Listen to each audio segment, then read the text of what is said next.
Hemos estado llevando esta serie de ser hijos de Dios y ha estado fuerte, intenso, y Dios nos ha hablado, nos ha abrazado con su amor y sé que lo va a continuar haciendo. Y quiero, antes de empezar, contarte algo bien triste que viví ayer con el amor del Padre y del Hijo, pero con mi hijo Andrés, y entendí algo de la confianza que deben de tener los hijos para con sus padres. Íbamos rumbo a su partido de fútbol y de la nada me dice: papá, todos los papás de 33 años están bien gordos. Y pues ya uno va entendiendo la confianza, ¿no?, que debe tener un hijo. Pero en Éxodo 20:12 dice: honra a tu padre y a tu madre para que tus días sean prolongados en la tierra que el Señor tu Dios te da. Señor, gracias una vez más porque tú estás aquí. No nos dejes acostumbrarnos a tu presencia, Señor. Y gracias porque tú nos amas y tú nos persigues con tu amor. Gracias porque aunque andemos lejos, tú nos buscas y nos encuentras, Señor. Permítenos abrir nuestros ojos para poder verte a ti, Señor. Y abre, por favor, nuestros oídos para escuchar tu voz, Señor. Que nuestro espíritu sea transformado y que todos los que estamos de aquí salgamos transformados como hijos e hijas tuyos. En el nombre de Cristo Jesús, y todos decimos fuerte: amén y amén. La cultura judía es una de las culturas más fuertes que hay en el planeta Tierra. Y lo que creen, lo que han aprendido a través de la ley de Moisés y todo lo que aplican, lo enseñan, lo pasan de generación en generación. Tienen un sistema que deberíamos de copiarles, de cómo transmiten lo que han aprendido en las escrituras a sus hijos y ellos a sus hijos.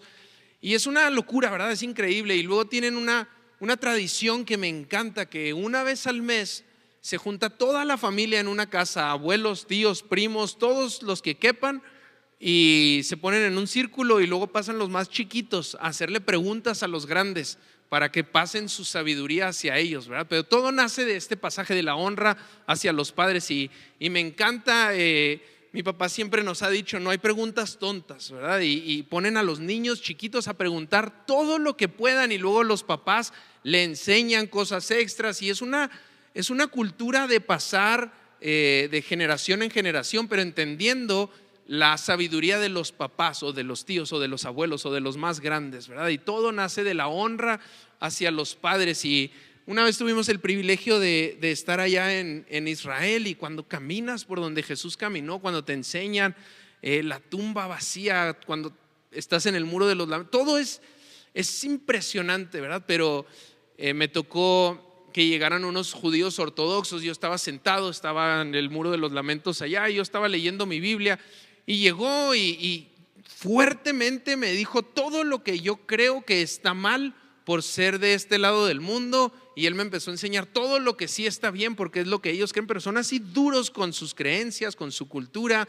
Y ahora que hemos estado aprendiendo de ser hijos de Dios, Alexa nos enseñaba un poco de cómo los papás eran los que decidían la edad en la que su hijo estaba listo, ya fuera para recibir su herencia en vida, para trabajar, ya fuera en su casa o fuera de su casa. No es como en México, que el gobierno te dice 18 años, perfecto, puedes hacer todo esta set de cosas. Allá no es el gobierno, es el papá, basado en la sabiduría de honra a tu padre y a tu madre. Ellos son más sabios que yo, así que ellos deciden, ¿verdad? Y luego ha sido muy fuerte entender, y aún pensarlo y decirlo es como que me choca un poco, pero que no todos somos hijos de Dios. Y es un argumento muy fuerte, es un enunciado muy fuerte, más en nuestra cultura, en donde tienes tú a tal narcotraficante, pero su mamá es católica o cristiana, y pues es que todos somos hijos de Dios, ¿verdad? Y México es un país en ese aspecto en donde, digámoslo por el lado amable, abre sus puertas a que todos somos hijos de Dios, pero la Biblia nos enseña: no todos somos hijos de Dios, solo los que hemos confesado nuestros pecados, hemos creído en Cristo, en su muerte y en su resurrección, tenemos la potestad de ser llamados hijos de Dios. Y cuando es dictada una potestad, no hay nada que te lo pueda quitar.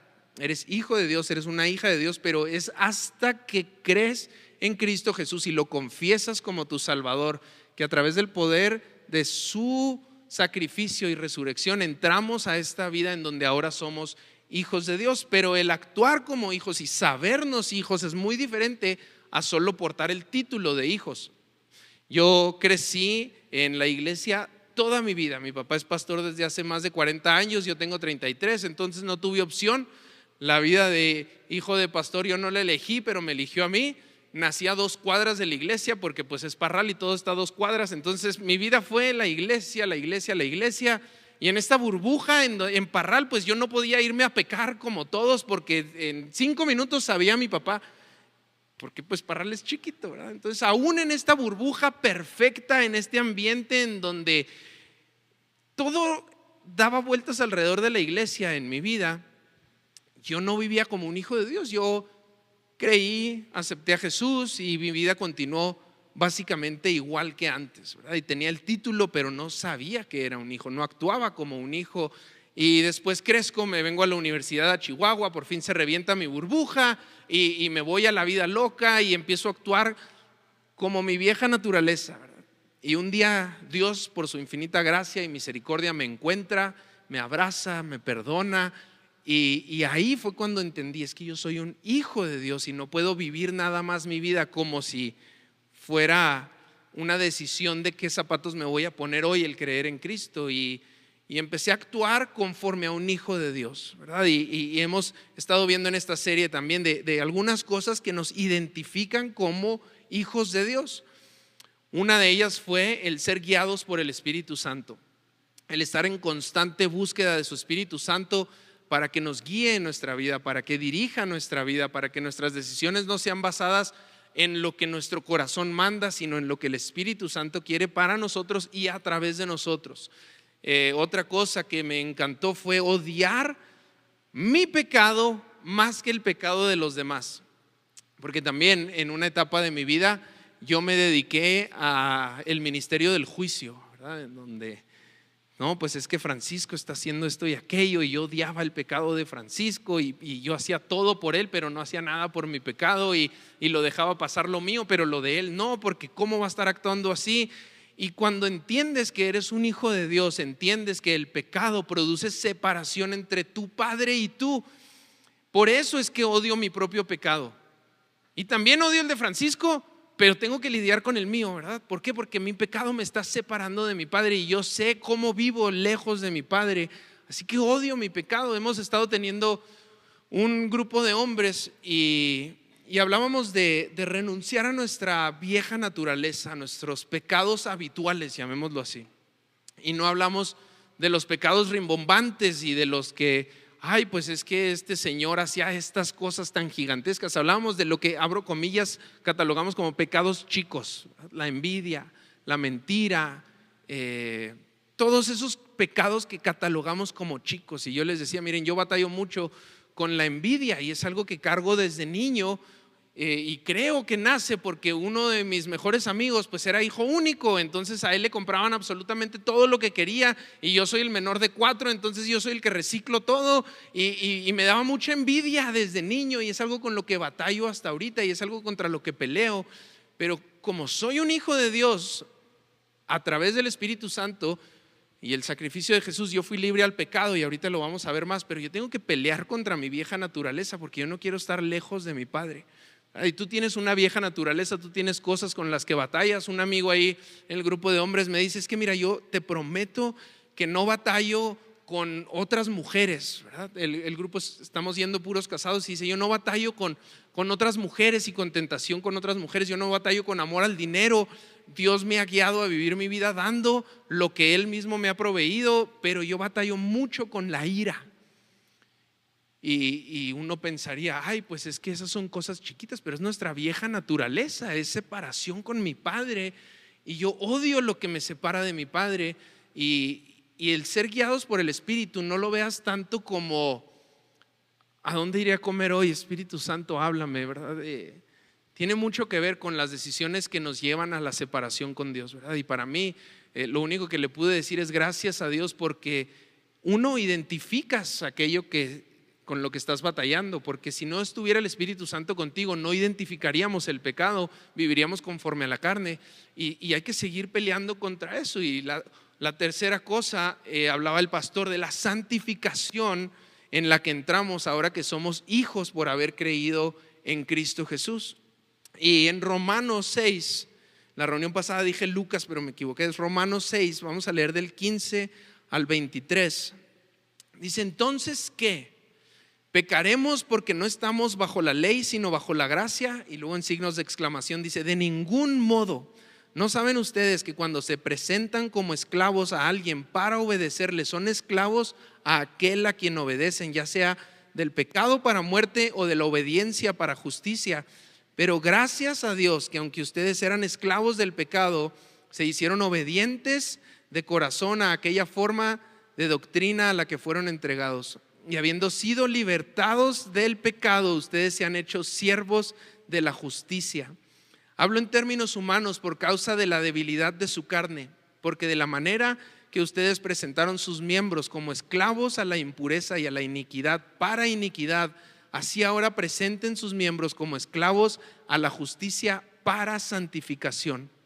Porque cuando ustedes eran esclavos del pecado, eran libres en cuanto a la justicia. Pero ¿qué fruto tenían entonces en aquellas cosas de las cuales ahora se avergüenzan? Porque el fin de esas cosas es muerte. Pero ahora, habiendo sido libertados del pecado y hechos siervos de Dios, tienen por fruto la santificación y como resultado la vida eterna. Porque la paga del pecado es muerte, pero la dádiva de Dios es vida eterna en Cristo Jesús. Pero ahora, el 22, siendo libertados del pecado, hechos siervos de Dios, tienen por fruto la santificación y como resultado la vida eterna. Yo no sé tú, pero toda mi vida yo pensé, cuando mencionaban la palabra santo, santidad, santificación, se me venía a la mente la perfección, ¿verdad? O sea, no, yo no la alcanzo, es para los elegidos, mi papá y sus amigos, y nosotros ya valimos, y entre los 4 hijos no hacemos uno. Entonces, pues bien por mi papá y mi mamá, pero la santificación está lejos de mi alcance porque es una perfección absoluta. Y quiero hablar un poco de la santificación que recibimos como hijos, porque primero reconocemos nuestro pecado, ¿verdad? Y reconocemos a Jesús como nuestro Salvador, confesamos nuestros pecados, somos hijos. Y luego obedecemos, nos transformamos. A veces vemos el amor de Dios como todo color de rosa, pero la Biblia nos habla una y otra vez que antes éramos esclavos al pecado y ahora somos, lo dulcificamos un poco con la palabra siervos, pero somos esclavos de Dios y somos sus siervos, estamos a su disposición porque somos sus hijos y Él es más sabio que yo y honro a mi Padre porque Él sabe la perfección de su caminar y yo estoy ahí. Pero la santificación comienza en creer en Jesús, obedecer a Dios. Recibimos el fruto de la santificación y como resultado la vida eterna. Pero la santificación, ahorita lo vamos a ver más, no pienses en perfección, en que la santificación solo la va a alcanzar Francisco y Fabi, porque ellos predican y porque ellos hacen y deshacen. El ser verdaderamente hijos de Dios viene siempre de la mano de la santificación de nuestros cuerpos y de nuestra vida para que no vivamos en la muerte, ¿verdad? Vuelvo al punto de ser guiados por el Espíritu Santo. El Espíritu Santo es el que nos guía al arrepentimiento, dice nuestra palabra. Y el Espíritu Santo nos guía al arrepentimiento, pero está en nosotros, dice la palabra de Dios: arrepentíos y volveos a los caminos de Dios. La vida en Cristo no es esta varita mágica en donde ahora soy un hijo y no tengo luchas. La vida en Cristo es una decisión diaria de vivir y volver a los caminos de Dios. Claro, no lo puedo hacer en mis fuerzas, nunca, pero para eso tengo al Espíritu Santo de mi lado, para eso tengo su ayuda. Y vuelvo a lo primero que mencionamos hoy. Aquí es donde voy a empezar a juntar todas las cosas. Sé que parece que hablé de 13 temas, y aquí va la unión, ¿ok?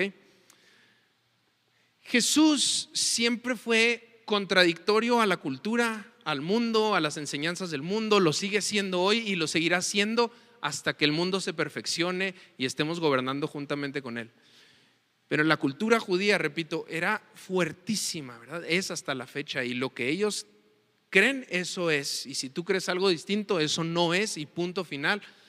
Y así han sido y así fueron. Y vuelvo a Éxodo 20: honra a tu padre y a tu madre para que tus días sean prolongados en la tierra que el Señor tu Dios te da. Este pasaje todos estamos de acuerdo que no tiene nada de malo, ¿verdad? Todo lo contrario. Y la honra a los padres es tan importante en nuestras vidas, pero para ellos es tal que iniciaron un ritual que yo no creía cuando lo vi. Me lo topé en Instagram y tal vez tú ya lo viste, pero cuando lo vi dije, no, esto no puede ser cierto porque yo tengo un hijo y una hija y esto, o sea, ¿en qué cabeza cabe? Y el ritual, algunos documentos sí lo datan al primer siglo, algunos no, están ahí en esa pelea, la mayoría dice que sí. El ritual se basa en que desde tiempos antiguos los judíos viven no solo en familia, viven en comunidad, ¿verdad? Entonces no es solo mi familia, es mi comunidad y todos los vecinos son parte de una comunidad y es increíble. Eso también quisiera copiárselos porque yo no conozco más que a 2 vecinos y quisiera vivir en una comunidad, pero era tal el vivir en la comunidad y comunión que Francisco podía llegar con mi hijo y decirle, eso que hiciste estuvo muy mal y este es el camino que nosotros comunidad hemos abrazado. Y yo podía llegar con sus hijos y hacer lo mismo, eso estuvo muy mal y esto es lo que enseña tu papá, esto es lo que hemos creído y este es el camino. Vuelvo a lo que nos enseñaban de cómo los papás tomaban la decisión de cuándo trabajar, los hijos, cuándo entregar herencia, porque puede ser 12, 18, 30 años. Sé que en México no se puede hablar de herencia en vida porque yo, si le menciono la herencia a mi mamá es como si ya quisiera, ¿verdad? Allá no es así. Allá se daban herencias en vida hasta la fecha y este ritual era más o menos así. Yo le entregaba la herencia a Andrés, ¿estás listo? Aquí está lo que te toca, aquí está tu parte. Y él decía, ¿sabes qué? Me voy, se reventó mi burbuja, gracias, y va y malgasta todo. Y el ritual se basaba en nosotros entender que esa persona, ese hijo mío, nunca podía ser parte de esta comunidad por la deshonra a sus padres. Entonces en algún punto se iba a acabar esa herencia y él iba a tener que volver.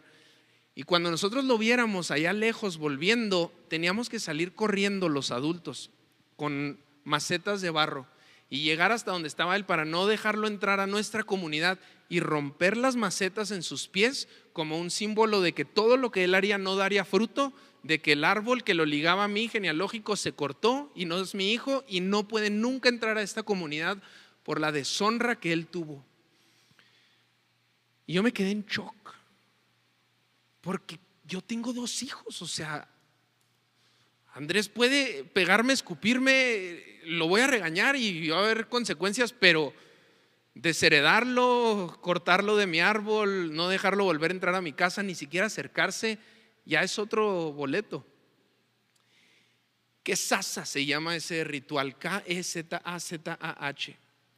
Y con ese preámbulo cambia totalmente la dinámica de la parábola del hijo pródigo. Porque vas a Lucas 15, en el versículo 11, dice, Jesús añadió, cierto hombre tenía 2 hijos y el menor de ellos le dijo al padre, Padre, dame la parte de la herencia que me corresponde, y él les repartió sus bienes. Y no muchos días después el hijo menor, juntándolo todo, partió a un país lejano y ahí malgastó su hacienda viviendo perdidamente. Y cuando lo había gastado todo, vino una gran hambre en aquel país y comenzó a pasar necesidad. Entonces fue y se acercó a uno de los ciudadanos de aquel país y él lo mandó a los campos a apacentar sus cerdos, y deseaba llenarse el estómago de lo que comían los cerdos, pero nadie le daba nada. Entonces, volviendo en sí, dijo, ¿cuántos de los trabajadores de mi padre tienen pan de sobra, pero yo aquí perezco de hambre? Me levantaré e iré a mi padre y le diré, Padre, he pecado contra el cielo y ante ti, ya no soy digno de ser llamado tu hijo, hazme como uno de tus trabajadores. Y levantándose fue a su padre cuando todavía estaba lejos, y su padre lo vio y sintió compasión por él y corrió y se echó sobre su cuello y lo besó. Y el hijo le dijo, Padre, y saca el sermón, he pecado contra el cielo y contra ti, ya no soy digno de ser llamado hijo tuyo. Pero el padre dijo a sus siervos, pronto traigan la mejor ropa, vístanlo, pónganle un anillo en su mano y sandalias en sus pies, traigan al becerro engordado, mátenlo y comamos y regocijémonos, porque este hijo mío estaba muerto y ha vuelto a la vida, estaba perdido y ha sido hallado. Y comenzaron a regocijarse. Su hijo mayor estaba en el otro campo, y cuando vino y se acercó a la casa, oyó la música y danzas, llamando a uno de los criados, le preguntó que qué era todo aquello, y él le dijo: tu hermano ha venido y tu padre ha matado al becerro engordado, porque lo ha recibido sano y salvo. Entonces él se enojó y no quería entrar, y salió su padre y le rogaba que entrara. Pero él le dijo a su padre: mira, tantos años te he servido, nunca te he desobedecido ninguna orden tuya. Sin embargo, nunca me has dado un cabrito para regocijarme con mis amigos. Pero cuando vino este hijo tuyo que ha consumido todos tus bienes con rameras, mataste para él el becerro engordado. Y su padre le dijo: hijo mío, tú siempre has estado conmigo y todo lo mío es tuyo.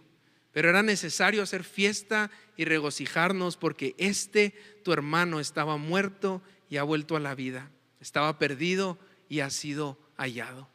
Y en la dinámica de este ritual tenían que correr los adultos a toda velocidad para que él no se acercara, con la inmundicia con la que había estado afuera, que no se acercara a su comunidad. Y en la parábola que nos muestra Jesús, el padre es el primero que sale corriendo hasta donde él está, y luego lo abraza y lo besa, y el hijo saca su sermón, como muchos de nosotros lo hemos hecho: padre, perdóname, y se va a empezar a flagelar, y el padre lo ignora en lo absoluto. Pronto traigan ropa, traigan sandalias, pónganle el anillo más bonito y vamos a comer al mejor becerro que tenemos, porque mi hijo estaba muerto pero ahora tiene vida, y estaba perdido pero ha sido hallado. Y un hijo es guiado por el Espíritu, odia su propio pecado más que el de los demás, entra a este proceso de santificación, este fruto de santificación. Pero un hijo sabe habitar en los brazos de su padre, y un hijo sabe volver a los brazos de su padre cuando está lejos de ellos. Y en la escena muchos nos identificamos como el hijo pródigo, ¿sí o no? En donde hemos estado lejos, pero Cristo nos alcanzó y hemos vuelto. Pero pocos nos identificamos con el otro hermano, ¿verdad? Y yo, si te soy honesto, yo he sido los dos, y es muy duro ser cualquiera de los dos, porque yo me he dedicado, como les dije ahorita, me dediqué un tiempo al juicio, al ministerio del juicio, en donde ¿por qué se le extiende gracia a él? ¿Por qué se le extiende gracia a ella? ¿Por qué? ¿Por qué? ¿Por qué? Y en las dos escenas, tanto con el hijo perdido como el que estaba en la casa, el padre es el que sale al encuentro de ellos. Y tienes que entender algo: Dios siempre está buscando encontrarse contigo. Dios siempre está buscando ir a darte un abrazo y un beso y regocijarse contigo.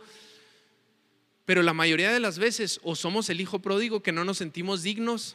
¿Y cómo voy a ser yo hijo de Dios si estoy viviendo todo esto? ¿Cómo voy a ser yo hijo de Dios si he vivido así por los últimos años? ¿Cómo voy a ser hijo de Dios? Es imposible. Y te voy a decir algo: no es posible que seas hijo de Dios.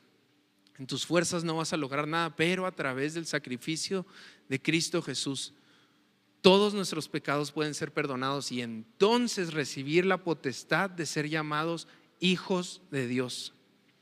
Y por el otro lado está el hermano, en donde él piensa que sus obras son las que dictan su herencia final, y él ha estado siempre, ha obedecido siempre, nunca se ha apartado. ¿Por qué a ellos sí y a mí no? Y el padre sale a su encuentro y le dice: todo lo mío es tuyo.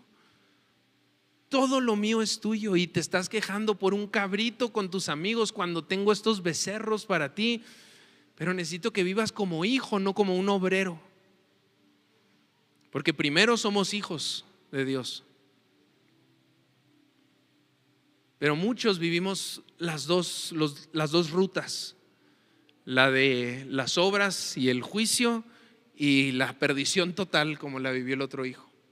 Y a ambos Dios está dispuesto a abrazar día con día, con día, con día, y recordarle: yo te estoy buscando a ti porque eres mi hijo.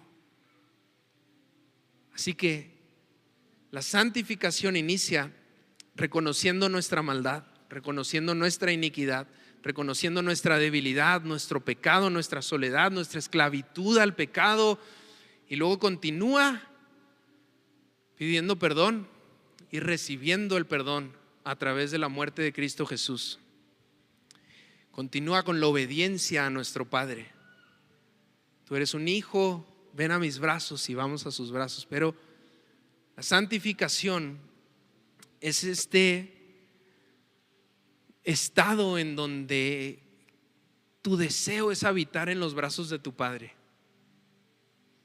Y cuando estás lejos, saber volver a los brazos de tu Padre. Santificación no significa perfección. Santificación es estar y volver a los brazos de tu Padre que está ahí esperándote en la casa, asomado por la ventana. ¿A qué horas vuelve? Y por otro lado, ¿a qué hora mi hijo que está aquí en la casa, a qué hora se va a dar cuenta que su papá está aquí, listo para hacerle fiesta? No somos dignos, ninguno de nosotros, pero a través del sacrificio de Cristo Jesús sí somos dignos. ¿Por qué? Por su gracia y su misericordia. Porque yo conozco mi vida sin Cristo y soy un esclavo al pecado y a la muerte, y prefiero 1000 veces ser esclavo al Rey de Reyes y Señor de Señores. Pero inicia siendo hijo.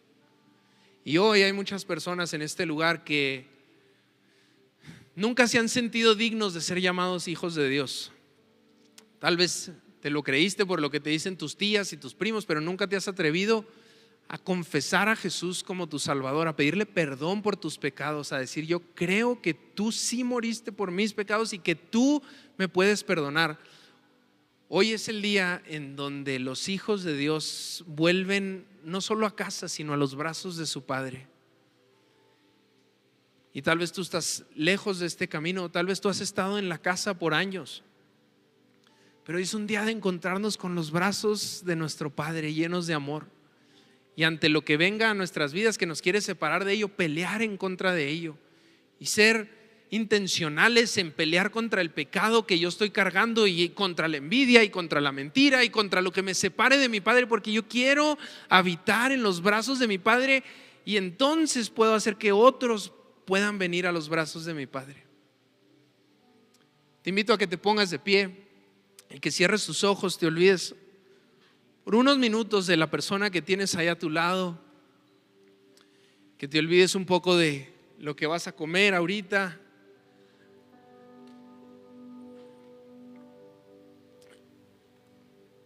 Y ahí con tus ojos cerrados, medita en el hecho de que Dios está en este lugar, con sus brazos bien abiertos.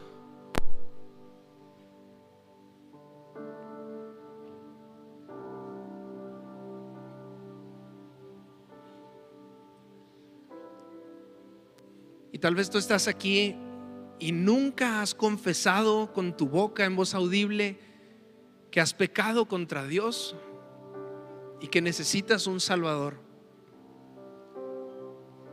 La buena noticia es que hoy es un día perfecto para hacerlo, y el perdón de Dios sigue activo hoy como lo estuvo hace 2000 años.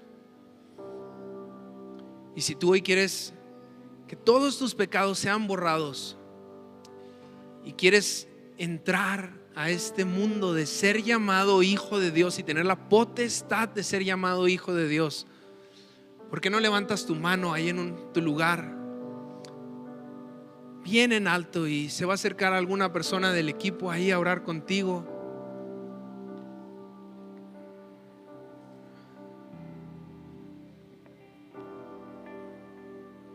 Y todos con nuestros ojos cerrados un momento más.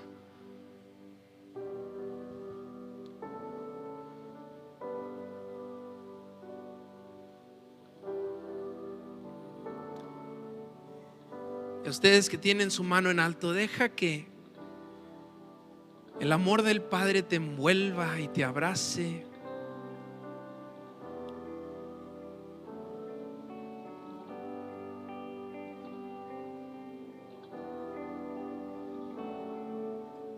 Dios está aquí, iglesia.